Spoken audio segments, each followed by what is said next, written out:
So Mary, how are you? I'm good, thanks. How are you? How's your mother keeping? Is everything okay there? I heard she had Um, her hip replaced. yeah, she did have a hip operation there a few weeks ago, so she's kind of been out.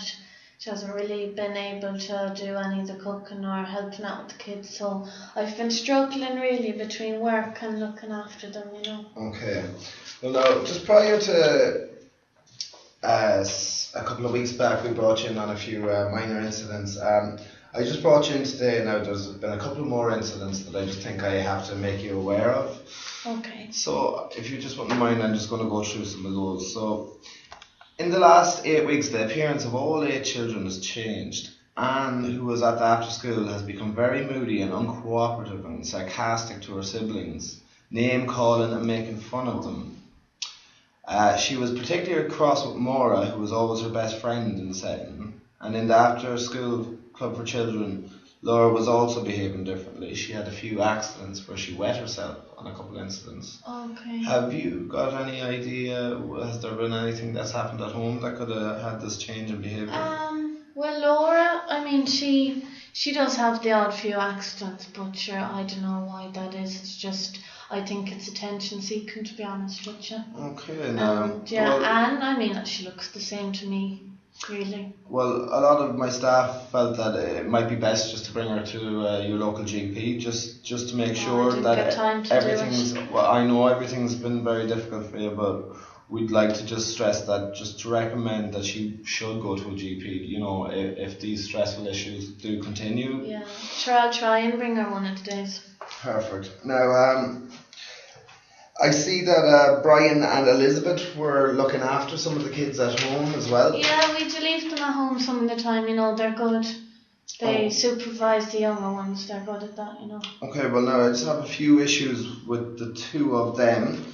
I see where staff were also informed that when Liam and Michael ended up in the same activity, they usually fought, and Liam said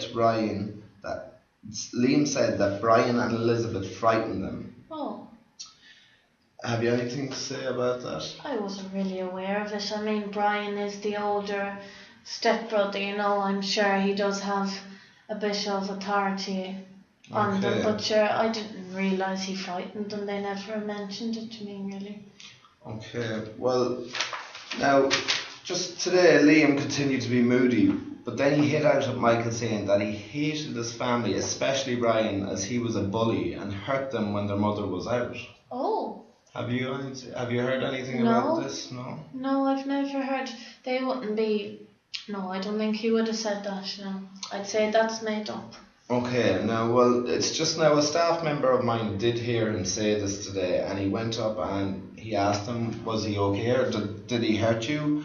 And Liam told her that when Brian and Elizabeth would go into their home office and close the door, which no one was supposed to do at home, did you know that they were supposed to be on the computer or anything like that? Well, like we'd be telling them not to be on the computer when we're out, and they're certainly not meant to close the door, so I'll have to talk to them about that. I'll have a few words with them anyway. Okay, so we were also made aware that they, when Brian and Elizabeth were looking after the younger kids, they would put them into the bedroom and turn off the lights, even though Liam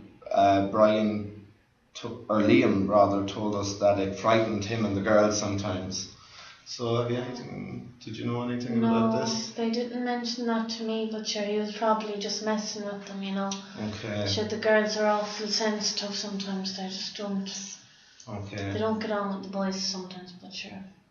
Well now, a more worrying issue we heard as well of Liam was sometimes that Brian went into the girls' room and grabbed them and pulled them into the bed with them, saying that it was a great game.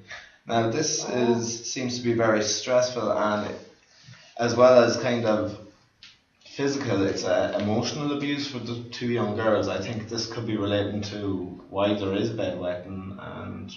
Okay, I see what you're getting. There could be a few of those issues. Have you any idea that Brian and Elizabeth were up to this? No idea at all. Well, it's just an issue now we thought we should make you aware of, because... Jeez, I'm awful shocked at that. That's... Okay, and I understandably so. Now I have a few more little issues now we just need to get through. So, about Anne and her bedwetting, Maura came over and started singing to Brian and Anne sitting in a tree, Kissing. It seemed very harmful at the time, but Anne reacted, started shouting, and became very angry and hit Maura, Oh God. saying, "You were just jealous." And as Maura fell down to the ground, we noticed that there was a big bruise on her back, and it was clear from the bruising that it had happened at a different stage. Were you aware of any falls? I mean, the singing the nursery rhyme or whatever it is, that could be completely innocent, sure. You know, kids I seem to always understand be that, yeah. singing them and things, but the bruising, I didn't know about that, no. But sure, they're always messing at home. There'd be rough and tumble and falling around the place and jumping and... Okay.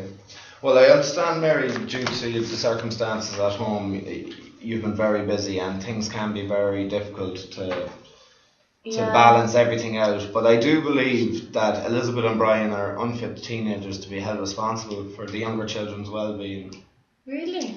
This has allowed these several implications of neglect, emotional, physical and possibly sexual abuse. We are not quite sure now, but it's very serious concerns for all the children of the family. So due to these indicators, I would recommend a child protection conference to facilitate the sharing and evaluation of information. Maybe something like a child family agency like TUSLA. Now, we're not talking about taking away kids, we're talking about some more preventive tactics so we can assist you and your family the best way possible, the best way that suits you, because... Jeez, I don't know if we need that in our lives. That's just another stress. Well, we're here to support you and we're here to give you any help that we can at this time. I myself, you can come and talk to me on any occasion. I'll be here at the community centre, but I just feel it's for the best to protect your children. And you know, as I said, you've been so busy looking after your own parents. Things like this can get very stressful and difficult in life. It's an awful shock, really, yeah. So really, we just want to set this up as a support, just see where we can help you out and looking after the kids when you're very busy and how to approach these different sort of situations. And with the abuse thing, do you think they're going to split the kids up or anything like that? Now, what's going to happen? Usually when anything like this happens, splitting the kids up is the last resort. We want to keep them together and happy, so we just want to make sure that they are together and happy and there's no signs of neglect or abuse or physical abuse. Now, just from these indicators alone, it means it mightn't have happened yet, but it could be a possibility in future. So we're like, we want to get to this before any worst case scenario happens. Yeah. So, if you're happy enough with that, so Mary?